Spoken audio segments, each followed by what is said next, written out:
મિત્રો, આજ બપોરનો જમવાનો સમય થઈ ગયો છે. બપોરમાં જમવામાં શું શું છે આજે હાલો તમને બધાને દેખાડશું. સરસ મજાના લાડવા મોતીચૂરના છે, સમોસા છે મોટા સરસ, ગરમા ગરમ ખમણ છે, એના સાથે સેવ અને ચટણી પણ છે મજાની, સાદું રોટલી છે,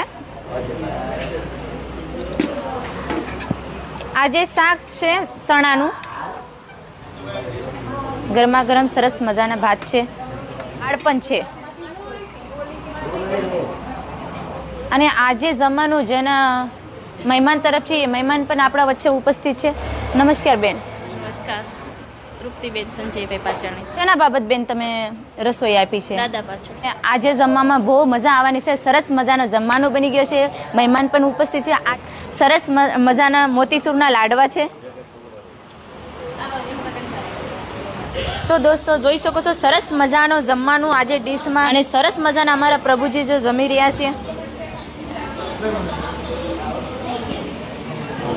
અને તમારે પણ આવી કંઈક સેવા છે કરી શકો છો. તમારે તિથિ નિમિત્તે છે, બર્થડે નિમિત્તે છે, એનિવર્સરી નિમિત્તે ખુશીથી છે, તમે પ્રભુ સેવા આશ્રમમાં આવી શકો છો. પ્રભુજીને પણ જમાડી શકો છો, પોતે પણ પ્રભુજીને જમાડી અને પોતે પણ પ્રસાદ લઈ શકો છો.